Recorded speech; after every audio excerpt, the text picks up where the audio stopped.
ঝমঝম করে বৃষ্টি আমি চাই না, আমার ভালো লাগে না ঝমঝম করে বৃষ্টি। ডিমের ঝোল, বেসনের বড়া ভাজা। হ্যালো এভরিওয়ান, গুড মর্নিং বন্ধুরা, সবাই কেমন আছো? আশা করছি সবাই খুব ভালো আছো। প্রত্যেক দিনের মতো আজও সকালবেলা ঘুম থেকে উঠে, সকাল বলতে খুব সকালে ঘুম থেকে উঠিনি গো। ঘুম থেকে যখন উঠলাম তখন ঘড়িতে 7:10 বাজছিল। আজকে সোনা উঠেছে অনেক সকালে, ও 5:45 ঘুম থেকে উঠেছে। ঘুম থেকে উঠে ফ্রেশ ট্রেশ হয়ে রেডি সেডি হয়ে ও স্কুলে বেরিয়ে গেছে। যদিও আমি জেগেছিলাম তবে আমি উঠিনি। উঠেই বা কী করব? ও তো আমাকে রেডি করাতে দেয় না, ও নিজে নিজেই রেডি হয়। যদি কখনো উঠে যাই বলবে তোমাকে রেডি করাতে হবে না, তুমি বসে থাকো, আমি রেডি হয়ে নিচ্ছি। আবার চাও খায় না, যে চাটা বানিয়ে দেবো ওই জন্য উঠবো, চা খাবে না, বলবে চা করতে হবে না, একটু বিস্কুটও মুখে দেয় না, মানে বাসি মুখেই ও স্কুলে বেরিয়ে যায়। ওই জন্য আর কি উঠিনি। তার থেকেও বড় কথা, রাতের বেলায় না আমার ঘুম আসে না। সেই ঘুমাতে ঘুমাতে এই 1:30, 2, 3 এরকম বেজে যায়। তারপরে যখন ঘুমটা আসে তখন তো ঘুমটা জোরালোই হবে, সেই ঘুম আর ভাঙতে চায় না। ওই জন্য আর ওঠা হয় না সকাল সকাল। যেদিন প্রচুর কাজের চাপ থাকে সেদিন আমাকে উঠতে হয়, সেদিন না উঠে আর কী করবো বলো? সেদিন কষ্ট হলে উঠতে হয়। তবে এখন তো কাজের চাপ নেই অতটা, ওই জন্য আর কি উঠিনি। তারপরে ঘুম থেকে উঠলাম, উঠে ফ্রেশ হলাম, ফ্রেশ হয়ে একটু দুয়ারে জল দিয়ে তারপরে এই যে চা বানিয়ে বরকে একটু দিলাম, আমি খেলাম। চা খেয়েই আমি আমার কাজে লেগে গেলাম। বর চলে গেছে কাজে, আজকে আর বাজার করলো না, বলল ঘরে যা আছে তাই রান্না করো। যেহেতু গতকালকে মাংস রান্না করেছিলাম, আজকে যে কী রান্না করব বলে গেছে ডাল করতে। তবে ডাল দেখলেই দু চোখের বিষ, ডাল আমি দেখতেই পারি না, খাওয়া তো দূরের কথা। দেখা যাক কী রান্না করব জানি না। তবে তার আগে বিছানাপত্র গুছিয়ে নিই, সকালের বাসি কাজ পড়েই রয়েছে, কোনো রকমে বাসি ঘরটা ঝাড় দেওয়া হয়েছে। আগে বিছানাটা তুলে নিই, বিছানাটা তুলে নিয়ে অনেকগুলো বাসন রয়েছে, কাচারও রয়েছে কতকগুলো। কাচা তো প্রত্যেক দিনই আছে, নতুন করে আর কি বলবো বলো, কাচতে আমাকে হবেই, না কাচলে আমার পেটের ভাতটা হজম হয় না, জানোই তো। আর কি বলো তো, একটা জিনিস যদি মানে ছেড়ে রাখা যায় বা কাচবো বলে রাখি যে একসঙ্গে হবে অনেকগুলো তারপরে কাচবো, এমনটা নয়। মানে দুটো হলেও আমি কেচে দেবো, এইরকমই আর কি। না কাচলে থাকতেই পারবো না, এই আর কি। তো যাই হোক, এই ঘরটা একটুখানি ঝেড়ে নিই। বিছানাটা যদি গোছানো হয়ে যায় না, মনে হয় যেন অনেক বড় কাজ একটা হয়ে গেল। সকালবেলায় বিছানাটা না গোছালে মনে হয় সমস্ত বাসি কাজই যেন পড়ে রয়েছে। বাইরের কাজ যতই সেরে নিই না কেন, বাসন মাজা থেকে কাপড় কাচা থেকে, কিন্তু বিছানাটা পড়ে থাকলে মনে হয় যা বাসি কাজটাই মেন কাজ, যেটা সেটাই পড়ে থাকলো। কিন্তু এই বিছানাটা তোলা হয়ে গেলে মনে হয় যে না, একটা কাজ হয়ে গেছে, এবার ওই দুটো কাজ আর বেশি সময় লাগবে না। একটু ভালো করে ঝেড়ে নেব। আর বিছানা না ঝাড়লে তো হবেই না। কি বলো তো, এত ধুলো কোথার থেকে আসে আমি জানি না। প্রত্যেক দিনই ঝাড়া হয়, 2বার 3বার করে ঝেড়ে নিই, তবুও যেন ধুলো ধুলো লাগে। আর জানোই তো মাঝে মধ্যেই রোদে দেওয়া হয়, তাও ধুলো। বিছানাটা ঝেড়ে এই ঘরে চলে এলাম। কতকগুলো জামা কাপড় তুলে রাখা রয়েছে, কালকে সেই যখন নাচে গেছিলাম তার আগে এই জিনিসপত্রগুলো তুলে রেখে গেছিলাম, তখন আর ভাঁজ করা হয়েছিল না। আর স্কুলে যাওয়ার আগে সোনা ওই জামাটা ছেড়ে রেখে গেছে, ওটাও কাচতে হবে। আর বরের প্যান্ট তো ওই 2-4 দিন পর পর কাচি। মানে ও তো একটু মানে বিকেলবেলায় পড়ে, ওই স্নান টান করে বিকেলে পড়ে, তারপরে আবার 8টার সময় খুলে রাখে, ওই জন্য ওই 2 দিন 3 দিন পর পর কাচি। আবার এমন কোনো দিন আছে পরপরও কাচা হয়ে যায়। কিন্তু আমার বর বলবে তুমি কেচে কেচে আমার জিনিসপত্র সব ছোট করে দিয়েছো, রং সব ফ্যাকাশে হয়ে যায়, এত কাচবা না আমার জিনিস। তবু ওর কথা কে শোনে, কে কার কথা শুনছে, আমি কিন্তু কেচেই দিই। এগুলো একটু ভাজ টাজ করে রাখি। ঘরগুলো গোছগাছ থাকলে ভালোই লাগে, নিজেকেও ফ্রেশ লাগে, আবার দেখতেও ভালো লাগে। আর ঘর যদি অগোছালো হয়ে থাকে না, মানে নিজের থেকেই যেন একটা বিরক্তি ভাব, কেমনই একটা অশান্তি কাজ করে সব সময়, কোনো কিছুই যেন ভালো লাগে না। এটা ভালো কথা শুনতেও যেন খারাপ লাগে, এই আর কি। ওই জন্য চেষ্টা করি সবসময় গুছিয়ে রাখার। কোনো কোনো সময় হয়ে ওঠে না, বাট কী আর করা যাবে বলো, যখন হয় না তো হয় না। তো এবারে যাব বাইরে গিয়ে বাসনগুলো মাজবো, যেগুলো কাচার আছে কাচবো। এই বিছানাটা একটুখানি ঝেড়ে নেব। আর ওই জায়গাটা না কুঁচকে থাকে, কি করব বলো, আলনাটা যেহেতু এইদিকে দিয়েছি ওই জন্য আর কি ওই জায়গাটা ওই রকমই হয়ে থাকে, কিছু করার নেই, ওইভাবেই এখন চালাতে হবে। বাসন মেজে জামা কাপড় কেচে জলের বোতলগুলো ধুয়ে একেবারে গা ধুয়ে উঠে গেছিলাম একটু দোকানে। দোকান থেকে নিয়ে এলাম ডিম। আজকে ভাবছি ডিমের ঝোল আর ভাত করবো। বর বলে গেছে ডাল করো, কিন্তু ডাল করলে কারোরই ভাত যাবে না ভেতরে। আমার তো ডিমও যাবে না, ডালও যাবে না, কোনোটাই যাবে না। তো আমার জন্য ভাবছি একটুখানি আলু মাখা করব, ওটা দিয়েই আমি খাবো। আর ওদের জন্য ডিম করি, ডিম করলে তাও অন্তত দুটো খেয়ে পেট ভরবে। ওই জন্য ডিমের ঝোল আর ভাত করে নিই। আগে রান্নাটা করি, রান্নাটা করে তারপরে স্নান করব। ভাবছি মাথাটা শ্যাম্পু করব, আর শ্যাম্পু করতে গেলে অনেকটাই লেট হয়ে যাবে, ওই জন্য ভাবছি আগে রান্নাটাই সেরে নিই। রান্নাটা সেরে তারপরে ধীরে ধীরে সমস্ত কাজ বাজ সেরে স্নান করে উঠবো। কটা বাজলো এখন? 9টা বাজতে 10 মিনিট বাকি আছে। ভাতটা বসিয়ে দিই। সোনা এখনো স্কুল থেকে আসেনি, ওই 9:30 পৌনে 10টায় ও ঢুকবে বাড়িতে। আর ও তো বাড়ির থেকে বেরিয়ে যায়, একটু চা খেয়েও যায় না। রান্নাটা সেরে নেই, আবার ওর পড়া আছে, পড়তে যাবে। এই মাথা টাথা শ্যাম্পু করে যদি রান্না করতে যাই, বড় খেতে এসে ঘুরে যাবে, আবার সোনাও না খেয়ে পড়তে চলে যাবে। তার থেকে বরং না রান্নাটাই সারি, তাই না? তো ঝটপট ভাত বসিয়ে দিই, একদিকে ভাত দিয়ে দিই আর একদিকে ডিম আলু সেদ্ধ দিয়ে দিই। ভাত বসিয়ে দিয়েছি, ভাতের মধ্যে একটা আলু দিয়ে দিয়েছি, ওই আলুটা মাখিয়ে আজকে ভাত খাবো। আর এখানে হচ্ছে ডিম আলু সেদ্ধ, ডিমের মশলাটাও রেডি করে নিয়েছি। আর এই যে লঙ্কা পেঁয়াজ ভাজবো, ভেজে আলুটা মাখাবো। এদিকে ভাত আর ডিম আলু হতে থাক, ততক্ষণে আমি জলের বোতলগুলো জল ভরে ফ্রিজে দিয়ে দিই।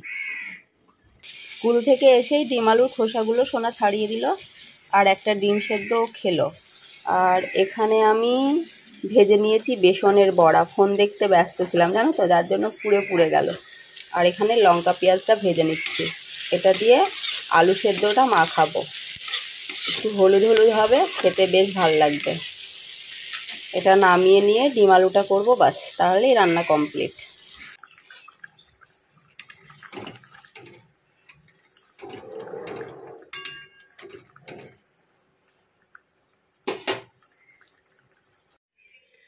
রান্না কমপ্লিট। ডিমের ঝোল, বেসনের বড়া ভাজা আর লঙ্কা পেঁয়াজ ভাজাটা দিয়ে তো আলুটা বের করব, ভাতের মধ্যে রয়েছে। এই দেখো ভাত, আলুটা বের করব, বের করে মাখিয়ে মা মেয়ে তো এখন খেয়ে নেবো। সোনা স্নান হয়ে গেছে, খেয়ে নিয়ে তারপরে কাজগুলো সারবো। সমস্ত কাজ সেরে এইভাবে স্নান করে উঠলাম, বাথরুম টাথরুম পরিষ্কার করে নিয়েছি। বর খেতে এসেছিলো, আমি যে বাথরুমে ঢুকেছি তখনও খেতে এসেছে। নিজে ভাত তুলে নিয়ে খেয়ে ও আবার চলে গেছে কাজে। আর সোনা গেছে পড়তে। আর স্নান করে উঠতে না উঠতেই সেই মেঘ, সোনা চলেও এসেছে পড়ে। প্রচুর মেঘ করেছে, আর সাথে কি হাওয়া দিচ্ছে কি বলবো। আর ধীরে ধীরে বৃষ্টিও পড়ছে, এই দেখো বৃষ্টি পড়ছে। মানে এই বৃষ্টিটা ঠিক আছে, ঝমঝম করে বৃষ্টি আমি চাই না, আমার ভালো লাগে না ঝমঝম করে বৃষ্টি। কারেন্ট চলে গেছে জানো তো, ভালো লাগছে, মানে খুব ভালো লাগছে। সোনা নাচ করছে দেখো, ত্রিং দ্রিং নাচ, ত্রিং দ্রিং নাচ। কি মেঘ করেছে আকাশে, এমনিতেও আজকে বৃষ্টি হওয়ার কথাই ছিল।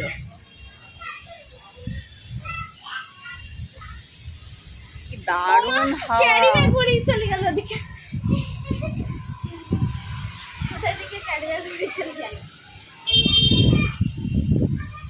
দারুণ হাওয়া হচ্ছে, দারুণ হাওয়ার সাথে এই যে ধীরে ধীরে বৃষ্টিটা পড়ছে গায়ে, বেশ ভালো লাগছে।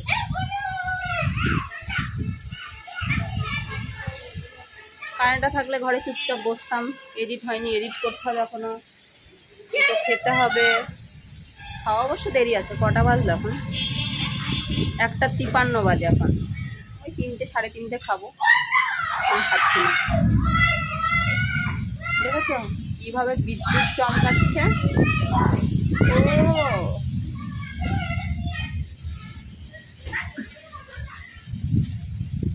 কি করবি ক্যারি, কি করবি?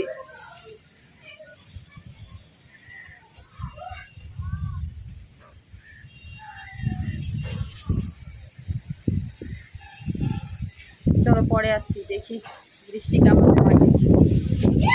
হাওয়া হোক, বৃষ্টি আমি চাই না গো, বৃষ্টি আমি চাই না, হাওয়া হোক ঠিক আছে। দুপুরের খাবার বৈকাল 3:45 খেলাম, খেয়ে দেখো থালাগুলো এখন মেজে নিচ্ছি। কারেন্টে যা জ্বালাচ্ছে কি বলবো, প্রচুর জ্বালাচ্ছে। এখনো ভিডিও এডিট কমপ্লিট হয়নি, সেই যখন থেকে ঝড় উঠেছে তখন থেকে সেই ছাদের উপরেই বসেছিলাম। বসে থেকে এবার ভাবলাম যে না, দুটো খেতে হবে। ওই জন্য ডিমের ঝোল ভাত, বুঝতেই পারছো সে ভেতরে যাচ্ছিলই না, কোনো রকমে জল দিয়ে গেলাম, জল দিয়ে গিলেছি ভাত আজকে কোনো রকমে। এবারে এডিটে বসবো, দেখি কারেন্ট তো থাকছেই না, আর আমার ফোনে বেশি চার্জও নেই আজকে। এটোটা পারবো এখন।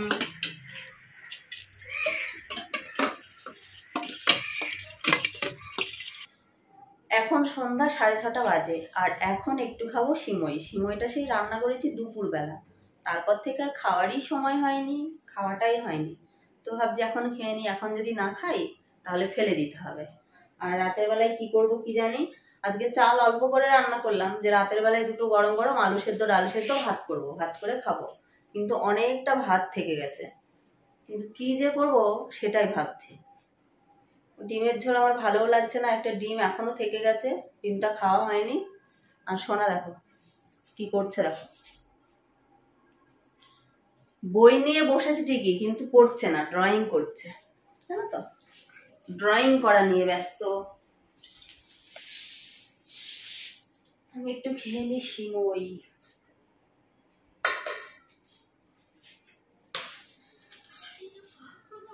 দেখো কতটা করে রেখেছি। আয় মানি, এখানে আয়।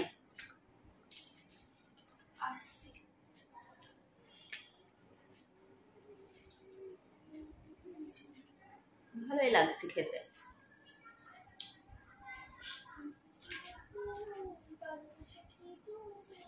চলে আয় চলে আয়, খেয়ে নি সিমইটা, পরে দেখছি কি করব না করব, বুঝে উঠতে পারছি না কি করব। আমার বর বাজার থেকে এসেই বলছে খেতে দাও, প্রচুর খিদে পেয়েছে, কেননা ও সেই দুপুরবেলায় খেয়েছে, খিদে তো পাবেই। আমরা যদিও সন্ধ্যাবেলায় সিমই খেয়েছি, কিন্তু ও তো কিছুই খায়নি, তাই না? তো আমাদের জন্য আনতে বলেছিলাম তরকার রুটি, কেননা ভাত খেতে মোটেই ইচ্ছা করছে না, আর ভাত খেতেও পারছি না। ওই জন্য আমার আর মেয়ের জন্য এনেছে তরকা রুটি। তো আমি বরকে বলছি তুমি একটা রুটি খাও, বলছে না খাবো না। কিন্তু কি হয়েছে জানো, ভাত তো সেই সকালে রান্না করেছি, কিন্তু ভেবেছিলাম আজকে রাতের বেলায় রান্না করব, কিন্তু সেটা তো আর হয়ে ওঠেনি। মানে ভাতই শেষ হয়নি, দিয়ে দেখছি ভাতটা খারাপ হয়ে গেছে। ওই ভাতটা ফেলে দিলাম, কিছু করার নেই, ওই ভাত খাওয়া যাবে না। দেখে শুনে খাওয়া যায় বলো? ভাত কেমনই যেন হয়ে গেছে। ভাত খেতে বসেই দেখছি ভাত খারাপ হয়ে গেছে। যদিও ভাত আমি আর মেয়ে খাবো না, তরকা রুটি আনতে বলেছিলাম, তরকার রুটি এনেছে, তরকা রুটিটাই খাবো আমি আর মেয়ে। কিন্তু বর তো ভাত খাবে, তাই না?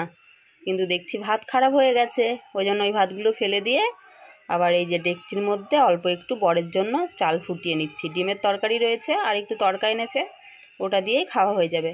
আর আমি আর মেয়ে তো তরকা রুটি খাবো। ভাতটা হয়ে দেখি কতটা সময় লাগবে। তাড়াতাড়ি করছে, খিদে পেয়েছে খিদে পেয়েছে, মানে এসে বাজার থেকে এসেই বলছে খিদে পেয়েছে, ভাত দাও ভাত দাও। কে জানে যে ভাতটা খারাপ হয়ে যাবে। আর আমি সকালবেলাতেই অল্প একটু চাল রান্না করেছিলাম, যে ভাতটা আজকে শেষ হওয়ার মানে শেষ হয়ে যাবে, তারপরে রাতের বেলায় রান্না করব, কিন্তু সেটা তো আর হয়ে উঠলো না, ভাতই শেষ হলো না। ওই জন্য ভেবেছিলাম ভাত যখন শেষ হলো না, তাহলে যেটুকু ভাত আছে বর খাবে, আর এমনিতেও ভাত খেতে পারছি না আমি, তো ওই জন্য বললাম যে তরকার রুটি এনো, তাহলে তরকার রুটি খেয়ে নেবো আমি। দেখো আমাকে সেই ভাত রান্না করতেই হলো। আমার বরের সেই ভাতটা হতে সবুর নেই, তাড়াতাড়ি করো, সেই হুটোপাটা করছে, মানে ভাতটা হবে, নামাবো, ফ্যান ঝরাবো, তারপরে তো দেবো। তো শেষমেশ রান্নাটা হয়েছে, ফ্যান ঝরিয়ে ওকে ভাত বেড়ে দিয়েছি, আর আমার আর সোনার জন্য নিয়ে নিলাম তরকা রুটি। ওকে তখনই বললাম একটা তরকা রুটি খাও, বলছে না না তরকা রুটির আমার খিদে নেই, আমার ভাতের খিদে আছে, ভাত দাও আমাকে। তো যাই হোক, আজকের ভিডিওটি তোমাদের কেমন লাগলো অবশ্যই কমেন্ট করে জানিও। আজকের মতো টাটা বন্ধুরা।